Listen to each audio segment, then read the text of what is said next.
Assalamualaikum, வணக்கம், iPhone, welcome to CGC talk show. This is me Rinosa Nishan. எல்லாரும் எப்படி இருக்கீங்க? நல்லா இருக்கீங்களா? நீர்கொழும்பு சிறைச்சாலையில் நடந்த பிரச்சனை எப்படி உருவாச்சு, எப்படி நடந்துச்சு, இதுக்கு பின்னாடி யார் இருக்காங்க அப்படிங்கிறது எல்லாமே கொஞ்சம் கொஞ்சமாக இப்போ வெளியே வந்துட்டு இருக்கு. இதில் மிகப்பெரிய விஷயம் என்னன்னா, நேற்று வரைக்குமே 26 பேர் வரைக்கும் உயிரிழந்திருக்காங்க அப்படிங்கிறது. இப்போ கொஞ்சத்துக்கு முன்னாடி நான் ஒரு செய்தி பார்த்தேன், 27 பேர் வரைக்கும் உயிரிழந்திருக்காங்களாம். இல்லை 7 சிறைச்சாலை அதிகாரிகள், அதுக்கப்புறம் 19 சிறை கைதிகள்னு சொல்லப்பட்டது. இப்போ 20 சிறை கைதிகள்னு சொல்லப்படுது. கிட்டத்தட்ட அந்த சிறைச்சாலையில் நம்ம முன்னாடி சொன்ன மாதிரியே 2400 பேர் வரைக்கும் வந்து தடுத்து வச்சிருந்திருக்காங்க. மிக முக்கியமாக இப்போ என்ன பண்ணியிருக்காங்கன்னா, கிட்டத்தட்ட 700க்கும் மேற்பட்ட சிறை கைதிகளை வெவ்வேறு சிறைச்சாலைகளுக்கு வந்து அனுப்பி இருக்கிறதாக சொல்லப்படுது. அந்த சிறைச்சாலையில் ஏன் அவ்வளவு கைதிகளை வந்து தடுத்து வைக்கிறாங்க அப்படின்னு பார்க்கும்பொழுது, இப்போ பண்டார்நாயக்க விமான நிலையத்தில் சில நேரம் விசா இல்லாம பிரச்சனையாகின சில பேசஞ்சர்ஸ் இருப்பாங்க, போதைப் பொருளோட ஆகப்பட்டவங்க இருப்பாங்க. இப்படி பல்வேறு கேசஸோட அரெஸ்ட் பண்ணப்படுறவங்க எல்லாமே பொதுவாக அந்த சிறைச்சாலை, பொதுவாக நீர்கொழும்பு போலீஸுக்கு வந்து கொடுத்து கம்ப்ளைண்ட் கொடுத்து அந்த ரிமாண்ட் பண்ணி வைக்கிறது எல்லாமே வந்து அந்த சிறைச்சாலையில் தான் அப்படின்னு வந்து சொல்லப்படுது. ஸோ அதனால் வந்து அங்கே பல்வேறுபட்ட குற்றவாளிகள், சந்தேக நபர்கள் வந்து இருக்காங்க. இதனால இடம் போதாமை காரணமாக நெருக்கடி வந்து அதில் வந்து காணப்படுது அப்படிங்கிறத நம்ம நேற்று பார்த்தோம். இப்போ இன்னைக்கு வந்து பார்க்கும் பொழுது இன்னைக்கு ஒரு மிக முக்கியமான ஒரு காட்சி, அதாவது நேற்றுல இருந்து இது வந்து நிறைய சோஷியல் மீடியாவில் வந்து வைரல் ஆகிட்டு இருக்கு. ஒரு சிறைச்சாலை அதிகாரி ஜெயிலோட கேட் இருக்கு இல்லையா, பிரிசனோட கேட் இருக்கு இல்லையா, அதுக்குள்ள தன்னோட துப்பாக்கியை வச்சு ஷூட் பண்றாரு. இது சரியா பிழையா அப்படிங்கிறது தான். நிராயுத பாணிகளாக இருக்கக்கூடிய கைதிகளுக்கு வந்து நீங்க துப்பாக்கியை நீத்தி சுடுறீங்களே, இது என்ன பிரச்சனை, ஏன் இப்படி பண்றீங்க, இப்படி பண்ணதுனாலதான் அவ்வளவு பேர் உயிரிழந்து போயிருக்காங்க அப்படிங்கிறது. இது ஒரு விஷயம். இதை தாண்டி இந்த பிரச்சனை ஸ்டார்ட் ஆயினது வந்து நேற்றைய முந்தைய நாள் 5ஆம் தேதி ஈவினிங் மாதிரி ஸ்டார்ட் ஆயிடுச்சு. அதுக்கப்புறம் என்ன ஆச்சுன்னா, அங்கே இருக்கக்கூடிய சிறைச்சாலை கட்டமைப்பு என்ன பண்ணியிருக்கணும், இப்போ கொஞ்சம் பேர் கூரைக்கு மேலெல்லாம் ஏறி வந்து போராடினாங்க அப்படிங்கிறதெல்லாம் போச்சு இல்லையா. இதுல வந்து மிக முக்கியமாக போதைப் பொருள் கடத்தக்கூடிய ஒரு கும்பலுக்கும் திட்டமிட்ட குற்றச்செயல்களை ஈடுபடக்கூடிய கேங்ஸ்டருக்கும் இடையிலான பிரச்சனை. இந்த போதை பொருள் கடத்துறாங்க இந்த சிறைச்சாலைக்குள்ளன்னு சொல்லிட்டு சிறைச்சாலை அதிகாரிகளுக்கு கொஞ்சம் பேர் காட்டி கொடுத்துருக்காங்க. அதுக்கப்புறம் இந்த 2 கேங்குக்கும் இடையில தான் நேற்றைய முந்தைய நாள் வந்து பிரச்சனை ஏற்பட்டிருக்கு. பிரச்சனை ஏற்பட்டதோட என்ன பண்ணிருக்காங்கன்னா, அந்த நைட்டு தான் அந்த பிரச்சனை ஓரளவு சுமூகமான நிலைமைக்கு வந்து கொண்டு போகப்பட்டது. அதில் 2 பேர் உயிரிழந்தாங்க நேற்றைய முன்தினம். பெரிய அளவு சேதமாக படையில காயமடைஞ்சிருக்காங்க கொஞ்சம் பேர். அப்போ சிறைச்சாலையில் இருக்கக்கூடிய அதிகாரிகள் என்ன பண்ணிருக்கோம்னா, அவங்கள கூட்டுக்குள்ளேயே அடைச்சி வச்சிருந்திருக்கணும், எல்லாமே ஓப்பன்லேயே விட்டுருக்க கூடாது அப்படிங்கிற ஒரு குற்றச்சாட்டு வந்து இதுல இருக்கு. அதோட இன்னொரு பிரச்சனை ஒன்று, அந்த சிறைச்சாலைக்குள்ள இடப்பற்றாக்குறை காரணமாகத்தான் இவ்வளோ பெரிய கலவரம் ஆகிச்சு. 2வது என்னன்னா, அண்மை காலங்களாக டெங்கு பிரச்சனை வந்துட்டு இருக்கு. இப்போ நாடளாவிய ரீதியில் 61,000க்கும் அதிகமானவர்கள் வந்து டெங்கு நோயினால் பாதிக்கப்பட்டிருக்காங்க. நீர்கொழும்பு சிறைச்சாலை அதிகாரிகள் கொஞ்சம் பேருக்கு டெங்கு காய்ச்சல் காரணமாக, சில பேர் லீவில் போனதன் காரணமாக, சிறைச்சாலை அதிகாரிகளும் அங்கே பாதுகாப்பதற்காக ரொம்ப குறைவாக இருந்ததன் காரணமாகவும் கட்டுப்படுத்த முடியாத சிச்சுவேஷன் வந்து ஏற்பட்டிருக்கு. இதனால என்ன பண்ணிருக்காங்கன்னா, கலவரம் ஏற்பட்டிருக்கு இல்லையா, கலவரம் அடுத்த நாள் நேத்து காலையில தானே திரும்ப பிரச்சனை வந்து உருவாகி இருக்கு. இதுல மிக முக்கியமாக சிறைச்சாலை அதிகாரிகளை வந்து அவங்க கைக்குள்ள சிக்கினோடனே அங்க இருக்கக்கூடிய ஒரு சில கைதிகள் என்ன பண்ணிருக்காங்கன்னா, T56 2 துப்பாக்கிகளை வந்து திருடி இருக்காங்க. இது வரைக்குமே அதுக்குள்ள 2 துப்பாக்கிகள் காணாம போயிருக்கு. துப்பாக்கிகளை திருடி கையில கன் எடுத்தோடனே சிறைச்சாலை அதிகாரிகள் என்ன பண்ணிருக்காங்கன்னா தாக்கியிருக்காங்க. தாக்கினது மட்டும் இல்லாம சில சிறைச்சாலை அதிகாரிகளை வந்து இழுத்துட்டு போய், அந்த 7 பேர்ல ஒரு சிலருக்கு அது நடந்திருக்கலாம்னு நினைக்கிறேன், இழுத்துட்டு போய் டாய்லெட் கொமோட் இருக்கு இல்லையா, கொமடுக்குள்ள தலையை முக்கி பொல்லால் அடிச்சு நிறைய பேர் காயப்படுத்தி உதச்சி அப்படியெல்லாம் பண்ணி தான் கொண்டிருக்காங்க. இது மாத்திரம் இல்லாம அங்க இருக்கக்கூடிய சிறைச்சாலை மருத்துவமனை ஹாஸ்பிட்டல் இருக்கு இல்லையா, ஹாஸ்பிட்டல் இருக்கக்கூடிய பாராசிட்டமால், பெனடோல் அப்படின்னு சொல்லக்கூடிய பல்வேறுபட்ட மருந்துகள் எல்லாமே வந்து திருடி இருக்காங்க அப்படின்னு வந்து சொல்லப்படுது. இப்படி பிரச்சனை தான் வந்து நேத்து நடந்துதான் அந்த பிரச்சனை ஆகியிருக்கு. இப்படி இருக்கும்போது தான் நான் சொன்ன அந்த புகைப்படம் நான் சைட்ல காமிக்கிறேன் பாருங்க. இதுல சிறைச்சாலை அதிகாரி வந்து நடந்து கொள்வது சரியா அப்படின்னு சொல்லிட்டு இன்னைக்கு ஊடகவியலாளர் ஒருத்தர் வந்து இன்னைக்கு சிறைச்சாலை ஆணையாளர் நாயகம் வச்ச பிரஸ் மீட்டிங்ல வந்து கேள்வி கேட்கிறாரு.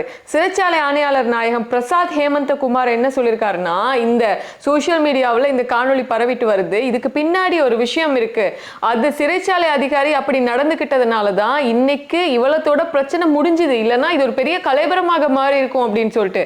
என்ன அப்படின்னு பார்க்கும்பொழுது, சிறைச்சாலையை பொறுத்த வரைக்குமே 2 கேட் இருக்கான். உள்ளுக்கு வந்து பாத்தீங்கன்னா இரும்புலான கேட் இருக்கான், அதுக்கப்புறம் பலகையிலான கேட் இருக்கான்.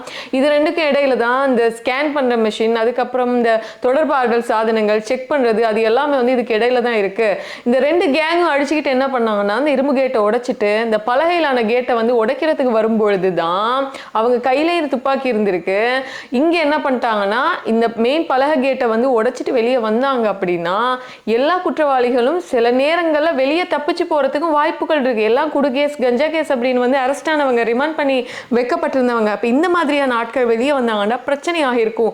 அதை வந்து அடக்குவதற்காக தான் அங்க உள்ள சிறைச்சாலை அதிகாரிகள் ஒருவர் என்ன பண்ணார்னா தன்னோட கையில இருந்த கன்னால வந்து ஷூட் பண்ணாரு. இதுக்குள்ள என்னன்னா உள்ள அந்த நீங்க வெளியே இருந்து பார்க்கும்பொழுது உங்களுக்கு ஒரு நிராயுத பாணிகளை வந்து ஷூட் பண்ற மாதிரி இருக்கும். ஆனா உண்மையில நடந்த என்னன்னா அதுக்குள்ள சிறைச்சாலை அதிகாரிகள் நிறைய பேர் இருந்தாங்க, அவங்களே நாங்க காப்பாற்றணும் அப்படிங்கிறதுக்காக தான் அவர் வந்து அப்படி நடந்துக்கிட்டாரு அப்படின்னு வந்து சொல்லப்படுது. බන්ධනාගාර පරිචය අනුව බන්ධනාගාරවල ප්‍රධාන දොරටු දෙකක් තියෙනවා. ඉස්සරලාම තියෙන යකඩ දොර. ඒතර ඊළඟට තමයි තියෙන ලෑලි දොර. මේ රැඳවියන් යකඩ දොරත් කඩාගෙන ඇවිල්ලා තියෙන්නේ ලෑලි දොර දෙසට. ඒතර මේ ලෑලි දොරයි යකඩ දොරයි අතර තියෙන්නේ වටිනා උපකරණ, parcel scan machine, body scan machine, ඒ වගේම සංනිවේදන ජාල ඔය සියල්ල පිහිටලා තියෙන එතන. එතකොට මේ රැඳවියන් යකඩ දොරත් කඩාගෙන මේ ලෑලි දොරට ඇවිල්ලා එළියට ආවනම් වෙන විනාශය ගැන මට තක්සේරුවක් මේ අවස්ථාවේ දෙන්න බෑ. ඒ තරම් ලෑලි දොර කඩාගෙන එළියට ආන මේ ඔක්කොම පැන යනවා.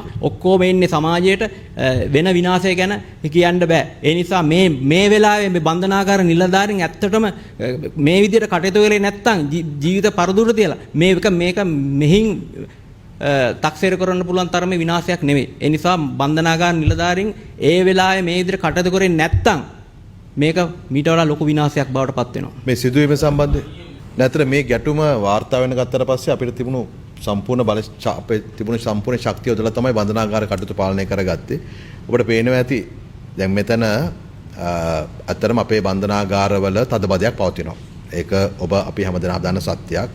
ඒක මේ අද ඊයේ පෙන්නකුණ එකක් නෙවෙයි. සාමාන්‍යයෙන් 11000ක් බන්ධන 41000 ගණක් ඉන්න ඔක්කොම තියාගන්න පුළුවන් ගන්න. තියාගන්න පුළුවන් 11000ක් තියාගන්න පුළුවන් බන්ධනාගාරවල 2024 සැප්තැම්බර් මාසයේ පමණ වන විටත් 28000 29000 ආසන ප්‍රමාණයක් හිටියා. දැන් පහුගිය දවස්වල මේ රටම එකට මත්ද්‍රව්‍ය තුරන් කිරීමේ වැඩසටහන ක්‍රියාත්මක කරලා නීතිය ක්‍රියාත්මක කරමින් අත්අඩංගු ගැනීම නිසාම තව ප්‍රමාණය වැඩිලා තිනවා 41000 දක්වා. එකක් බන්ධනාගාර රැඳවියන් ප්‍රමාණය වැඩි, දෙක අතරම අපේ නිලධාරී ප්‍රමාණය ප්‍රමාණවත් නැහැ. ඒක හරිය මේ නිලධාරීන් ඊටාම කැපීමක් සහිතව රාජකාරී කටයුතු කරන්නේ අවශ්‍ය ප්‍රමාණ නිලධාරීන් නොමැතිකමින්. දැන් අපි බඳවා ගැනීමට කටයුතු කරගෙන යනවා, යම් ප්‍රමාණයක් බඳවාගෙන තිබෙනවා. නමුත් තව බඳවා ගැනීමට අවශ්‍යයි. ඒ නිසා මේ නිලධාරීන් අතර මැදිහත් වෙන්නේ මේ රැඳවියන් අතර සිදුණු ගැටුම වළක්වන්නට. ඔබට මේ තිබුණු කියමු සියලු දේවල් පැහැදිලි වෙන්නට ඇති. පස්වෙනිදා හවස ඒ තිබුණු ගැටුම නිලධාරීන් මැදිහත් වෙලා යම්කිසි ආකාරයකට වළක්ව ගන්නවා. හැබැයි මේ අය මොනවාද බෙහෙත් ගබඩාව, රෝහල, කාර්යාල ඇතුළු සියල්ල ඊට පසුව කඩාබින් දමන තත්වයකට තමයි පත් වෙන්නේ. ඒ තත්වය පාලනය කර ගැනීම සඳහා බන්ධනාගාර ආඥාපානතේ තියෙන ප්‍රතිපාදන ප්‍රකාරව තමයි පොලිසිය STF එක ඇතුළේ ආරක්ෂාංශය හදවන්නේ බන්ධනාගාර පරිශ්‍රයෙන් පිට ආරක්ෂාව தහවුරු කිරීම සඳහා.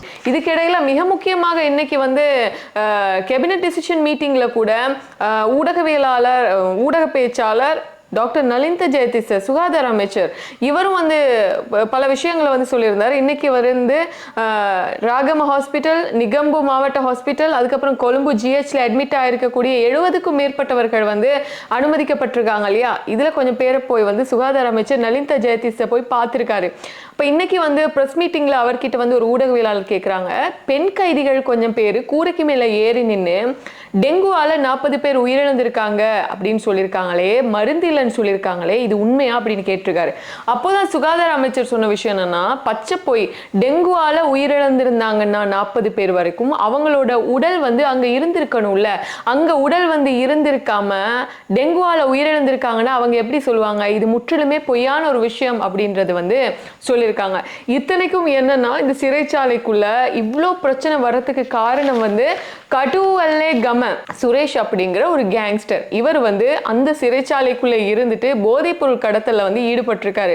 இவர் மேக்சிமம் போதைப்பொருள் கடத்தல் ஈடுபட்டு அதுக்குள்ள கொஞ்சம் பேரோட வந்து தொடர்புகள் இருக்கு அவருக்கு எகெயின்ஸ்டான ஒரு டீமும் வந்து அதுக்குள்ள இருந்திருக்கிறதுனால தான் இந்த பிரச்சனை வந்து ஏற்பட்டிருக்கிறதுன்னு காரணமாக இருக்கு. இதுல மிக முக்கியமான விஷயம் என்னன்னா, இந்த சுரேஷை வந்து இன்னைக்கு பூச சிறைச்சாலை காலியில் இருக்கக்கூடிய சிறைச்சாலைக்கு மாத்திருக்காங்க.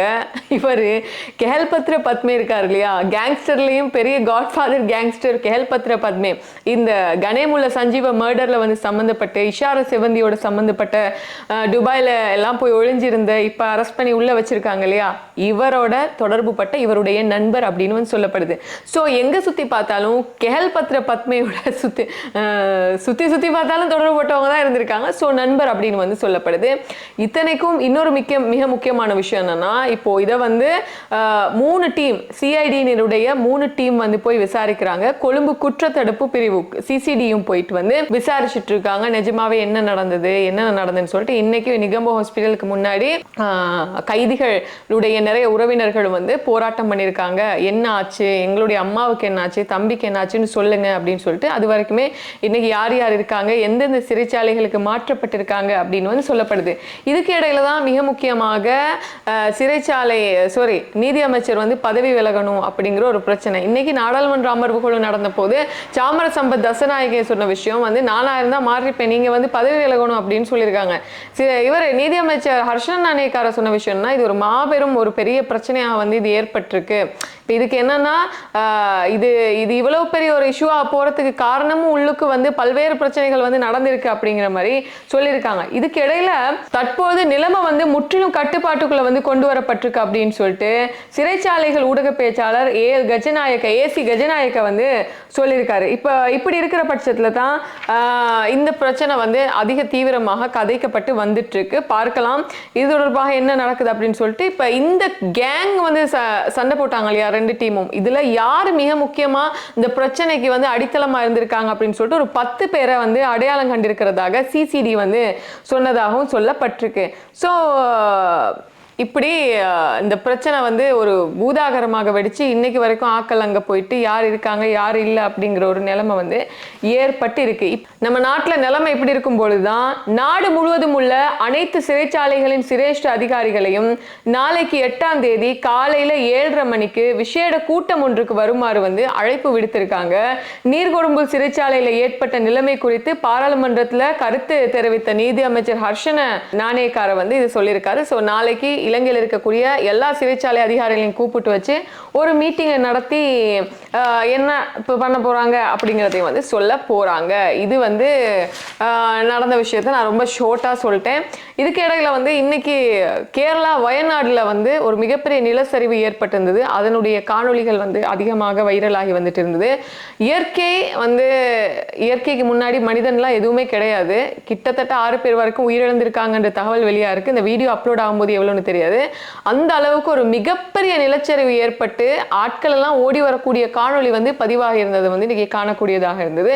இன்னொரு காணொளியை வந்து நான் வந்து பார்த்தேன். என்னன்னா, ராஜஸ்தான்ல 13 வயது சிறுமிய கிட்டத்தட்ட 32 பேர் கூப்பிட்டு போய் அவங்களை வன்கொடுமை பண்ணியிருக்காங்க. அதாவது வீட்டுக்கு போறதுக்காக ஆட்டோவில் ஏறின ஒரு சிறுமிய ஆட்டோ டிரைவர் கடத்தி கொண்டு போயிட்டு வன்புணர்வுக்கு உட்படுத்தி ஒரு விடுதிக்கு கொண்டு போய் அவங்கள போட்டு அந்த விடுதிக்கு கிட்டத்தட்ட 32 பேர் வந்து அந்த 13 வயது சிறுமியை வந்து வன்கொடுமை பண்ணின சம்பவம் தொடர்பாக பிரச்சனை ஏற்பட்டு 32 பேரையும் வந்து மக்கள் பிடிச்சு கைத்தால கட்டி இன்னைக்கு ரோட்ல நினைச்ச வாக்கு அடிச்சிட்டு இருக்காங்க. இன்னைக்கு முடிஞ்ச அந்த காணொலியை காமிக்கிறேன். ராஜஸ்தான்ல இது நடந்திருக்கு. ஒவ்வொருத்தரும் ஓடுற கயிறால கட்டி என்ன பண்ணிருக்காங்கன்னா, செருப்பால கல்லால பொல்லாலாம் வந்து அவ்வளோ அடிங்க.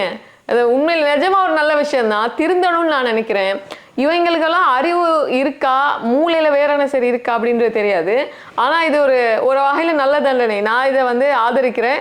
இந்த மாதிரியான ஒரு தண்டனை கிடைச்சாதான் மற்றவங்களும் பார்த்து பயப்படுவாங்க அப்படிங்கிறதான் மிக முக்கியமான விஷயமாக இருக்கு. நீங்க பார்த்துருப்பீங்கன்னு நினைக்கிறேன் இந்த காணொலியை. ஸோ அவ்வளோதான். நீங்க என்ன நினைக்கிறீங்க கீழே கமெண்ட் பண்ணுங்க. Good night.